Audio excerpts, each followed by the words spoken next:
Evening, students. After finishing chapter number 1, I have learned from many of you that you are finding it difficult to recognize when to use which particular formula of a given physical quantity, and it is just a natural problem. It is generally experienced by many of the students, and not only students, rather by teachers as well. So, let us try to learn one technique which we can use to improve our memorization of the various formulae, and it is just a sample that I'm going to give you, and you can make your own mind maps as per your own requirements. So let us just begin with it.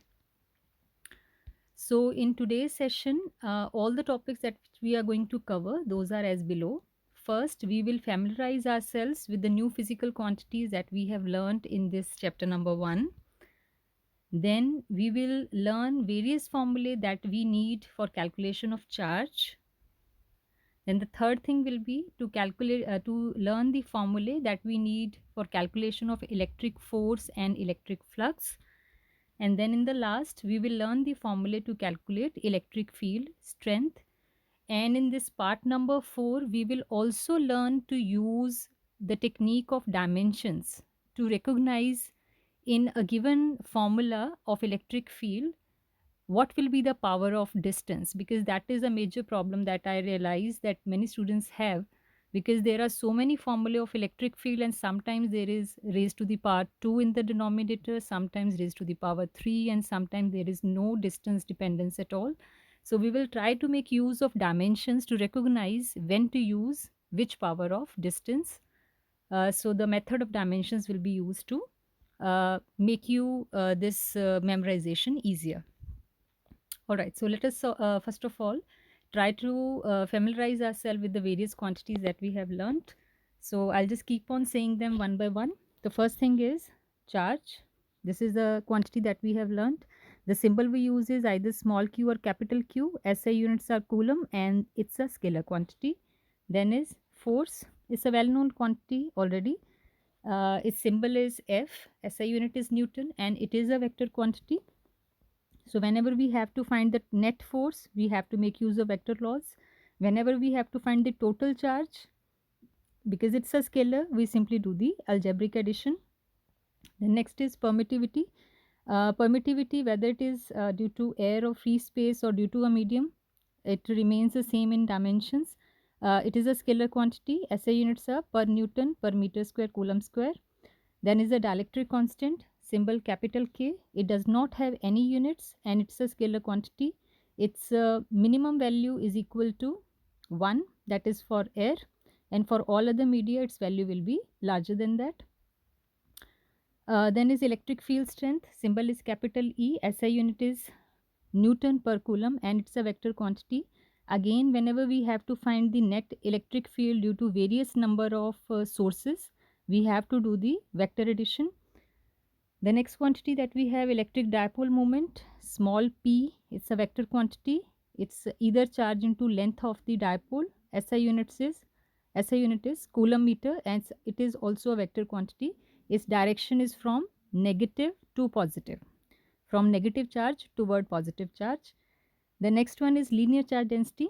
Symbol is lambda. SI unit is coulomb per meter. It is also a scalar quantity. Surface charge density, sigma. SI unit coulomb per meter square, because the charge per unit area. It is a scalar. Volume charge density, rho, coulomb per meter cube, and it's a scalar quantity. Electric flux phi. SI unit Newton meter square per coulomb. It's a scalar quantity. Then is torque. It's also a already known quantity. It's an old quantity that you have learnt about in class 11th. So SI unit is Newton meter and it is a vector quantity. Then is potential energy. SI unit is joule and it is a scalar quantity. So once you have learnt about various symbols, then we move on further. The first thing that we will learn, that is to calculate charge. What are the various formulae that we come across while we are calculating charge? Charge calculation के लिए कौन-कौन से formulae हैं? The first one is that you have learnt in the beginning, that is quantization of charge. Quantization of charge students कब use करना है आपने? जब आपको नंबर ऑफ इलेक्ट्रॉन्स जो एक ऑब्जेक्ट से दूसरे ऑब्जेक्ट में गए हैं उनके बारे में बताया हो. For example in the beginning of some numerical they may say that object has got 10 excess electrons. So when they have told you number of additional electrons that material is having, or number of lesser number of electrons that material is having, either excess or deficit, उस situation में आपने ये formula use करना होता है Q equal to plus minus N E, plus तब अगर electrons loose हुए हैं और नेगेटिव तब अगर इलेक्ट्रॉन्स गेन हुए हैं। तो ये फॉर्मूला जो क्वांटाइजेशन ऑफ चार्ज है ये तब यूज़ होगा अगर आपको इलेक्ट्रॉन्स का काउंट जो एक ऑब्जेक्ट से दूसरे ऑब्जेक्ट में गए हैं उनके बारे में बताया हो तो। This is the second formula. ये बेसिकली चार्जिंग बाय कंडक्शन के लिए मैंने यहाँ पे लिखा है। अगर आपके पास ये कंडीशन है इसके लिए, ये फार्मूला अप्लाई करने के लिए, अगर आपके पास दो ऑब्जेक्ट्स जो कि आइडेंटिकल हों, आइडेंटिकल मतलब सेम साइज सेम मटेरियल, तो उस सिचुएशन में आप यहाँ पे अगर एक का चार्ज Q1 था शुरू में और दूसरे का Q2 है and then they are brought in contact, उनको एक दूसरे के साथ टच कर दिया गया, ऐसे कुछ क्वेश्चंस हमने देखे थे असाइनमेंट्स में।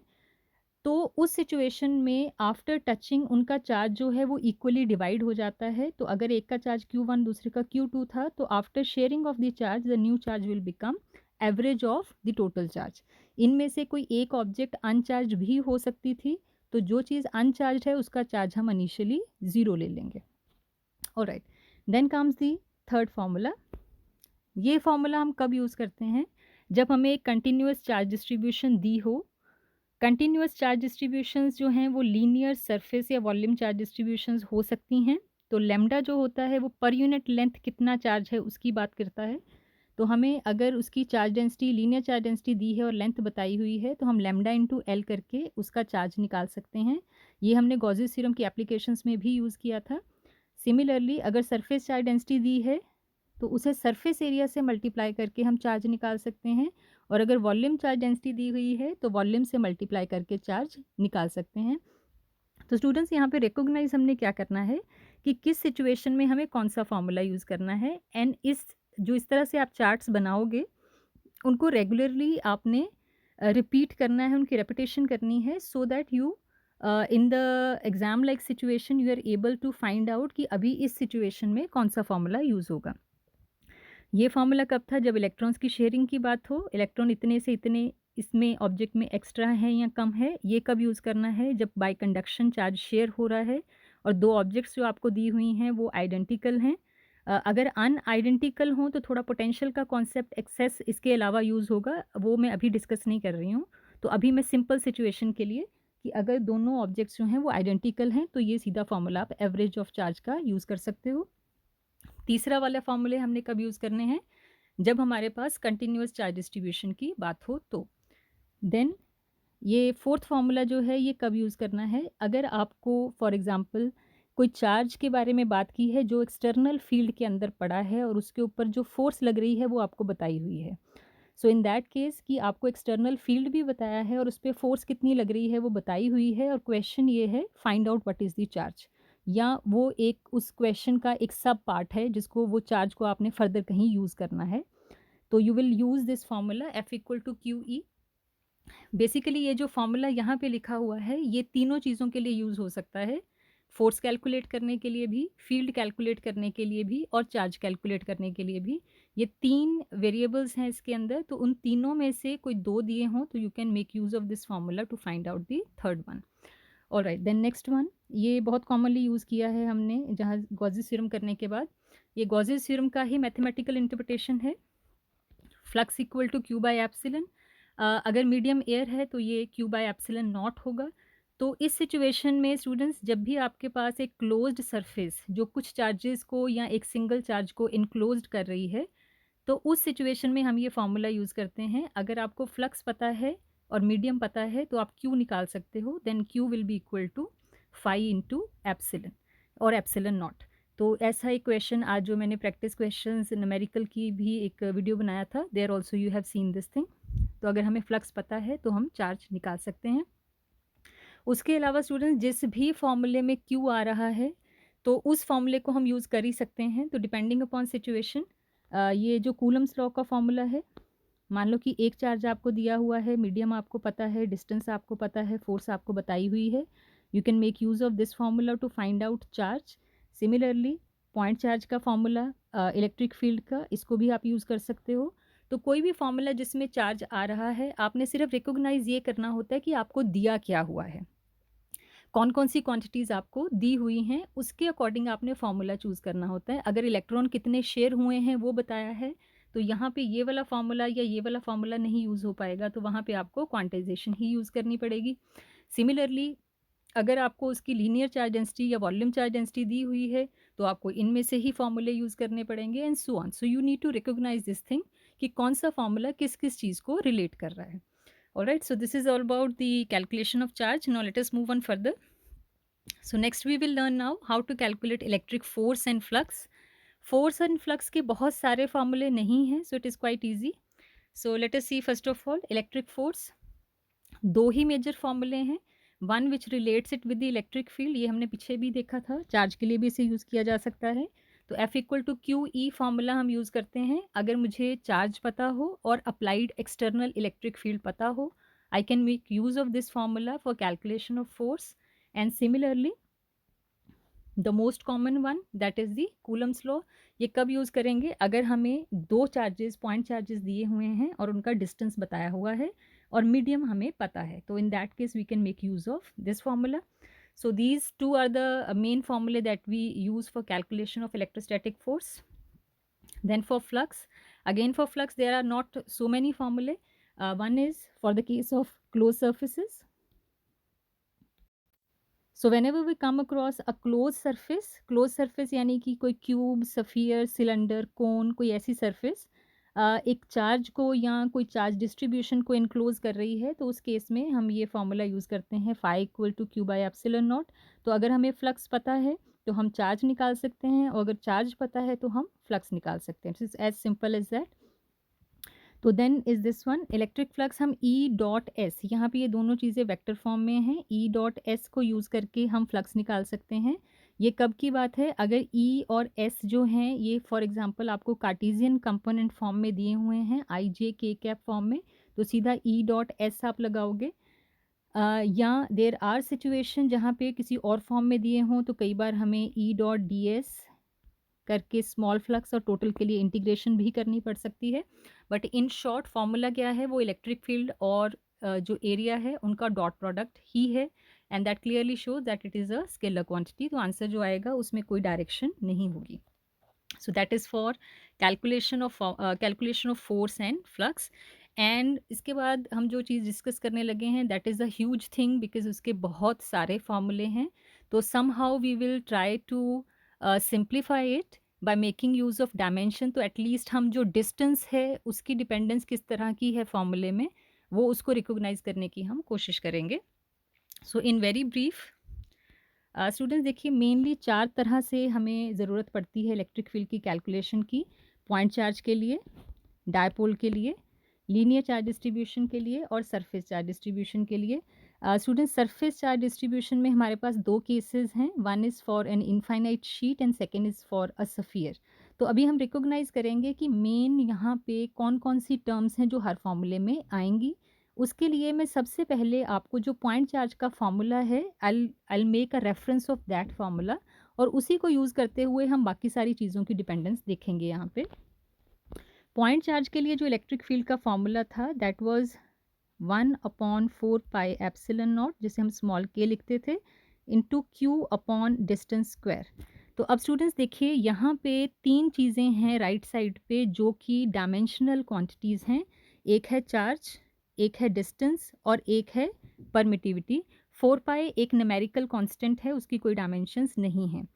अब स्टूडेंट्स हमें पता है कोई भी फॉर्मूला तभी करेक्ट होता है अगर वो डायमेंशनली भी करेक्ट हो। कोई भी फॉर्मूला जो डायमेंशनली इनएक्यूरेट है वो कभी भी करेक्ट नहीं हो सकता है। And at the same time जो भी सारी फिजिकल क्वांटिटी जो सिमिलर हैं, एक जैसी हैं, उन सब का डायमेंशनल फार्मूला सेम ही रहना चाहिए, उसके डायमेंशंस में कोई डिफरेंस नहीं आना चाहिए। तो इन शॉर्ट हमारे पास जो इलेक्ट्रिक फील्ड का फार्मूला है वहाँ पे न्यूमरेटर में जो चार्ज है उसकी डायमेंशंस आनी चाहिए। मैं यहाँ पे सी लिख रही हूँ उसको, हालांकि डायमेंशंस a इंटू टी होती हैं, just for the sake of simplicity I am writing it as c. Denominator में एक एप्सिलॉन नॉट की डायमेंशंस आनी चाहिए और एक डिस्टेंस का स्क्वायर आना चाहिए, l का स्क्वायर लिख रही हूँ यहाँ पे मैं। तो ये 3 चीज़ें हमें हर फ़ॉर्मूले में चाहिए। न्यूमरेटर में चार्ज, डिनोमिनेटर में एप्सिलॉन और डिस्टेंस का स्क्वायर। तो कोई भी फ़ॉर्मूला जो एक्यूरेट है उसमें ये 3 चीज़ें होनी ही चाहिए। तो अगर हमारे पास डायपोल है, तो डायपोल में जो ये चार्ज है, चार्ज वाली क्वांटिटी कब यूज़ करनी है हमने? जब पॉइंट चार्ज दिया हुआ है। अगर वो डायपोल के लिए हमने फ़ॉर्मूला लिखना है, तो वहाँ वाले फ़ॉर्मूले में न्यूमरेटर में चार्ज की बजाय क्या आ जाएगा? डायपोल मोमेंट आ जाएगी। डिनोमिनेटर में एप्सिलॉन नॉट वाली टर्म जो है वो तो आएगी ही आएगी, क्योंकि मीडियम डिपेंडेंट रहेगा हमेशा ही field, irrespective of the fact कि वो फील्ड किस चीज़ का है। और डिनोमिनेटर में यहाँ पे कुछ डिस्टेंस की पावर आनी है, तो वो हम कैसे रिकॉग्नाइज करें कि क्या पावर आनी चाहिए? अब देखिए यहाँ पे जो डायपोल मूवमेंट है that is already equal to charge into some length. यानी कि यहाँ पे न्यूमरेटर में सिर्फ चार्ज नहीं है जैसे यहाँ पे था, अभी यहाँ पे चार्ज भी है और एक लेंथ भी है। तो ये फॉर्मूला डायमेंशनली एक्यूरेट होने के लिए हमें डिनोमिनेटर में क्या चाहिए? एल का स्क्वायर। अब एक एल ऑलरेडी एडिशनल है न्यूमरेटर में, तो उसे कॉम्पनसेट करने के लिए जो डिनोमिनेटर है वहाँ पे डिस्टेंस का क्यूब आएगा, तभी ये फॉर्मूला डायमेंशनली एक्यूरेट होगा। क्योंकि एक एल यहाँ पे न्यूमरेटर में एडिशनल आ गया है, तो उसको कॉम्पनसेट करने के लिए नीचे डिस्टेंस की एक पावर अभी बढ़ानी पड़ेगी। तो जो यहाँ पे इलेक्ट्रिक फील्ड का फॉर्मूला होगा वो किसके प्रोपोर्शनल होगा? न्यूमरेटर में क्यू की जगह पे पी होगा, डिनोमिनेटर में एप्सिलॉन नॉट डेफिनेटली होगा, और डिस्टेंस की एक पावर जो है वो बढ़ जाएगी। Then comes the linear charge density. Linear charge density के केस में जो सोर्स है वो चार्ज पहले पॉइंट चार्ज था फर्स्ट सिचुएशन में, सेकंड सिचुएशन में वहाँ पे उसकी जगह पे क्या आ गया? डायपोल है, तो डायपोल मूवमेंट आ जाएगी। लीनियर चार्ज डिस्ट्रीब्यूशन है तो वहाँ पे क्यू की जगह पे क्या आ जाएगा? लैम्डा आ जाएगा। डिनोमिनेटर में मीडियम की डिपेंडेंस आएगी ही आएगी, और साथ में डिस्टेंस अभी हमने देखना है कि डिस्टेंस क्या होगा। अब जो लैम्डा होता है ये क्या होता है? Q upon L, charge per unit length. तो चार्ज वाली टर्म जो उसकी डायमेंशंस हैं वो ठीक आ रही हैं, लेकिन अभी डिनोमिनेटर में एक डिस्टेंस की पावर जो है वो लैम्डा के अंदर ही इंक्लूडेड है। यानी कि एक एल की पावर जो है वो ऑलरेडी यहाँ पे इसके अंदर है। तो ये फॉर्मूले में डिनोमिनेटर में एल का स्क्वायर ही हो, उसके लिए क्या रिक्वायर्ड होगा कि अभी डिनोमिनेटर में हमारे पास आर की पावर 1 होनी चाहिए, क्योंकि एक पावर जो एल की है वो लैम्डा के अंदर ही इंक्लूडेड है। यानी कि जो लीनियर चार्ज डिस्ट्रीब्यूशन है उसमें क्यू की जगह पे लैम्डा आ गया, और उसकी वजह से डिनोमिनेटर में आर की पावर 2 नहीं होगी, 1 होगी, क्योंकि ये ऑलरेडी जो लैम्डा है ये कूलम पर मीटर में है, तो एक डिस्टेंस की पावर ऑलरेडी डिनोमिनेटर में है। Similarly come to surface charge distribution. अब सरफेस चार्ज डिस्ट्रीब्यूशन में आपने क्या करना है? क्यू की जगह पे ले लेना है सिग्मा। डिनोमिनेटर में मीडियम की डिपेंडेंस है ही है। अब सिग्मा जो होता है ये होता है charge per unit area. Area क्या होता है? एल की पावर 2 डायमेंशंस में। तो इसका मतलब क्या हो गया कि ये न्यूमरेटर वाली टर्म में ऑलरेडी एल की पावर 2 डिनोमिनेटर में है। तो इसका मतलब है कि ये फॉर्मूला इस फॉर्मूले के साथ डायमेंशनली कंपैटिबल हो, उसके लिए यहाँ पे आर की कोई भी पावर हमें नहीं चाहिए। तो इसका मतलब है कि जो सरफेस चार्ज डिस्ट्रीब्यूशन का फॉर्मूला सिग्मा के टर्म्स में होगा, उसके डिनोमिनेटर में आर की कोई भी पावर नहीं आएगी। ऑलराइट स्टूडेंट्स, तो हमने क्या देखा अभी कि जब पॉइंट चार्ज का फॉर्मूला लिखना है तो न्यूमरेटर में चार्ज आएगा और डिनोमिनेटर में आर की पावर 2 आएगी। डायपोल में न्यूमरेटर में पी आएगा और डिनोमिनेटर में आर की पावर 3 आएगी। ये मैं स्मॉल डायपोल के लिए जनरलाइज कर रही हूँ। लीनियर चार्ज डिस्ट्रीब्यूशन में न्यूमरेटर में लैम्डा है तो डिनोमिनेटर में आर की पावर सिर्फ 1 होगी, और सरफेस चार्ज डिस्ट्रीब्यूशन में सिग्मा, तो डिनोमिनेटर में आर की कोई भी पावर नहीं होगी। So let us just see this thing in detail. Students, ये एक डिटेल माइंड मैप है जो मैंने इलेक्ट्रिक फील्ड के लिए बनाया है। तो ऐसा कोई भी माइंड मैप आप अपने हिसाब से बना सकते हो। यहाँ पे मैं थोड़ा डिटेल में आपको बता देती हूँ कि यहाँ पे कौन कौन सी टर्म्स हैं। यहाँ पे सबसे पहला फॉर्मूला जो है हमारे पास वो है फोर्स के टर्म्स में, that electric field is equal to f upon q naught. Q naught यहाँ पे टेस्ट चार्ज है। तो ये फॉर्मूला जो है ये मोस्ट कॉमन फॉर्मूला है। ये कब यूज़ करना है? अगर आपको फोर्स और चार्ज बताए हों तो आप फील्ड को इस तरह से कैलकुलेट करोगे। तो इसमें डायरेक्शन जो है इलेक्ट्रिक फील्ड की वो पॉजिटिव चार्ज से शुरू होगी और नेगेटिव की तरफ होगी। यानी कि अगर सोर्स जो है वो पॉजिटिव है तो उससे अवे होगी, अगर नेगेटिव है तो उसके टुवर्ड्स होगी। Then comes the second one. Second formula जो है इलेक्ट्रिक फील्ड पॉइंट चार्ज का, के क्यू बाई आर स्क्वायर, ये क्या शो कर रहा है? E inversely proportional to r square है। ये इलेक्ट्रिक फील्ड और डिस्टेंस की वेरिएशन का ग्राफ है। अगर चार्ज पॉजिटिव है जिसका हम फील्ड निकाल रहे हैं तो वो अवे होगा चार्ज से इलेक्ट्रिक फील्ड की डायरेक्शन, और अगर जो चार्ज है वो नेगेटिव है तो उस सिचुएशन में जो इलेक्ट्रिक फील्ड की डायरेक्शन होगी वो उसके टूवर्ड्स होगी। Okay, then next thing comes that is due to uniformly charge wire. अब यूनिफॉर्मली चार्ज वायर का फॉर्मूला क्या है? Lambda upon 2 pi epsilon naught r. जैसे कि हमने पहले देखा कि आर की पावर यहाँ पे डिक्रीज होगी क्योंकि लैम्डा में एक लेंथ की पावर ऑलरेडी डिनोमिनेटर में एडिशनल है, तो यहाँ पे e inversely proportional to r होगा, और जो ग्राफ होगा वो उसी तरह का inverse r square inverse r cube. थोड़ा सा स्लोप का डिफरेंस होता है, अदरवाइज दिखने में graph more or less they are similar. Then comes this one, due to a dipole. Students यहाँ पे एसआई यूनिट्स भी दो लिखी हुई हैं, Newton per coulomb and volt पर मीटर। ये जो सेकंड वाली यूनिट है ये हम सेकंड चैप्टर में देखेंगे, अभी आपको एक ही यूनिट पता है, Newton per coulomb. Then comes for dipole. Dipole के लिए स्टूडेंट्स दो केसेस हैं, for electric field on the axial line and on the equatorial line. यहाँ पे क्या आपको दिखाई दे रहा है? ये स्टूडेंट्स जब आपके पास आर और एल कंपेरेबल हैं तो आपने ये फॉर्मूले यूज़ करने होते हैं जो बॉक्सेस में लिखे हैं। अब कंपेरेबल का मतलब क्या होता है? जैसे फॉर एग्जांपल जो आपको distance of point of observation है वो भी कुछ एक मिलीमीटर में दिया हुआ है, और जो लेंथ ऑफ डायपोल है वो भी कुछ एक मिलीमीटर में दी है, तो आपको यही फॉर्मूले यूज़ करने पड़ेंगे। अदरवाइज अगर आपके पास डिस्टेंस कुछ एक सेंटीमीटर में है, फॉर एग्जांपल वो बोलते हैं कि पॉइंट ऑफ ऑब्जर्वेशन डायपोल से 5 सेंटीमीटर पे है और जो लेंथ ऑफ डायपोल है वो 2 मिलीमीटर है, तो उस सिचुएशन में वो डिस्टेंसेस कंपेरेबल नहीं हैं। तो फ्रॉम दिस डिफरेंस ऑनवर्ड्स, अगर आपके पास डिस्टेंस लेंथ ऑफ डायपोल कुछ एक मिलीमीटर में है और उससे एक पावर आप कर लो कि जो आर है, जो लेंथ है वो आपको कुछ एक मिलीमीटर में दी है, और जो आर दिया है वो कुछ एक सेंटीमीटर में दिया है या सेंटीमीटर से ज़्यादा बड़े यूनिट्स में दिया है, तो उन सब सिचुएशन में आप डायपोल को स्मॉल डायपोल मान सकते हो। वहाँ पे आप आसानी से एल को निगलेक्ट कर सकते हो। तो उस सिचुएशन में जो फॉर्मूले हैं वो सिंप्लीफाई होके ये हो जाते हैं, k p by r cube equatorial line के लिए and 2 k p by r cube axial line के लिए। दोनों सिचुएशन में electric field inversely r cube के ऊपर डिपेंड करता है। एक्सियल लाइन पे electric field and dipole movement parallel हैं, और इक्वेटोरियल लाइन पे वो एंटी पैरेलल हैं। ये चीज़ का आपने ख्याल रखना है डायरेक्शंस के टर्म्स में। Then due to uniformly charge sphere, sphere के सिचुएशन में हमने देखा था जब हमने डिराइव किया फॉर्मूला, तो 3 सिचुएशंस थी वहाँ पे, for the point lying on the sphere, inside the sphere and outside the sphere. Students ये याद रखना है आपने, पॉइंट चार्ज की तरह ही बिहेव करता है एक यूनिफॉर्मली चार्ज सफियर। वो इस तरह से बिहेव करता है जैसे उसके सेंटर पे ही कोई पॉइंट चार्ज पड़ा है, तो बिहेवियर उसका वही रहेगा। तो जो आपका पॉइंट चार्ज का फॉर्मूला था के क्यू बाई आर स्क्वायर वही रहेगा, एज लॉन्ग एज आप उस सफियर से बाहर हो या ऑन द सरफेस हो। इनसाइड क्योंकि चार्ज नहीं है तो फील्ड भी ज़ीरो होगा। ये ग्राफ बहुत इंपॉर्टेंट है यहाँ पे, ये हमने वहाँ पे भी देखा था जब हमने डिराइव किया this one.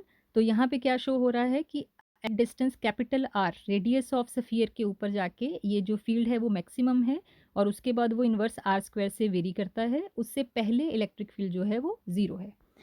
Okay, then last formula that we come across that is due to uniformly charge thin sheet. तो sigma by 2 epsilon not thin sheet के लिए है।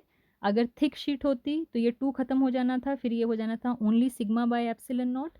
और अगर दो शीट्स हैं अनलाइकली चार्ज हैं तो इंटीरियर में डबल होगा और आउटसाइड फील्ड ज़ीरो होगा, और अगर लाइकली चार्ज हैं तो इंटीरियर में ज़ीरो हो जाएगा और आउटसाइड डबल हो जाएगा। इस चीज़ को हमने जो गॉसेस थ्योरम की एप्लीकेशन थी वहाँ पे डिटेल में डिस्कस किया था। यहाँ पे डिस्टेंस के ऊपर डिपेंडेंस नहीं है, इससे पिछली स्लाइड में भी हमने देखा कि ऐसा डायमेंशनली रिक्वायर्ड है। तो इलेक्ट्रिक फील्ड और डिस्टेंस की वेरिएशन जो है इलेक्ट्रिक फील्ड डिस्टेंस के साथ वेरी नहीं कर रहा है। ये एक फार्मूला जो है ये बेसिकली नेक्स्ट यूनिट के साथ कनेक्टेड है, नेक्स्ट चैप्टर के साथ कनेक्टेड है, इसलिए इसको मैं अभी डिस्कस नहीं कर रही हूँ। तो स्टूडेंट्स इस तरह के कोई भी माइंड मैप्स जो आप अपने हिसाब से बना सकते हो। अब हमें डिस्टेंस की डिपेंडेंस पता लग गई, पॉइंट चार्ज के लिए इन्वर्स आर स्क्वायर, डायपोल के लिए इन्वर्स आर क्यूब, लीनियर के लिए लीनियर चार्ज डिस्ट्रीब्यूशन के लिए इन्वर्स आर, और शीट के लिए आर के ऊपर डिपेंडेंस नहीं है। बाकी बची बात कि जो न्यूमेरिक अपने हमारे पास यहाँ पे डायमेंशनलेस कांस्टेंट्स हैं, तो स्टूडेंट्स यहाँ पे 2 फ़ॉर्मूलों को छोड़ के बाकी सब में k कंप्लीट आता है, यानी कि 1/4 पाई एप्सिलॉन नॉट। एप्सिलॉन नॉट के साथ 4 पाई हर जगह पे आ रहा है except for linear charge distribution and for the sheet. Linear charge distribution में डिनोमिनेटर में एप्सिलॉन नॉट के साथ यहाँ पे जो टर्म आ रही है वो क्या आ रही है, 2 पाई आ रहा है, यहाँ पे 4 पाई नहीं आ रहा है, यहाँ पे आ रहा है 2 पाई। तो ये क्या है, लीनियर चार्ज डिस्ट्रीब्यूशन के लिए एप्सिलॉन नॉट हर फॉर्मूले में डिनोमिनेटर में है ही है। और जो यहाँ पे शीट है, शीट के केस में यहाँ पे अकेला 2 आ रहा है। इसके अलावा बाकी सब फॉर्मूलों में 1/4 पाई एप्सिलॉन नॉट कंप्लीट जो हमारे पास कांस्टेंट है, प्रोपोर्शनैलिटी कांस्टेंट है कूलम्स लॉ का, वो सब में आ रहा है। तो ये डिफरेंसेस जो हैं इनको आपने बार बार रिकॉल करना है कि हर फॉर्मूले में क्या सेम है क्या डिफरेंट है। जो सोर्स की तरह आपने न्यूमरेटर में जो पहली चीज़ रखनी है उसको आपने सिचुएशन के हिसाब से चूज़ कर लेना है। पॉइंट चार्ज है तो क्यू ही आएगा, डायपोल है तो डायपोल मूवमेंट आएगी, लीनियर चार्ज डिस्ट्रीब्यूशन है तो लैम्डा आएगा, सरफेस चार्ज डिस्ट्रीब्यूशन है तो सिग्मा आएगा, एंड सो ऑन। और जो सफ़ियर है वो एक पॉइंट चार्ज की तरह बिहेव करेगा, तो पॉइंट चार्ज के जैसे ही फॉर्मूले वहाँ पे अप्लाई होंगे। So with this, I believe ki you will be now after learning about all these techniques, you will find it little easier to remember the formulae. You can make mind maps for your own self in the whatever form you feel easier, and you can take reference from these ones as well. So all right, that's it for today. Thank you very much.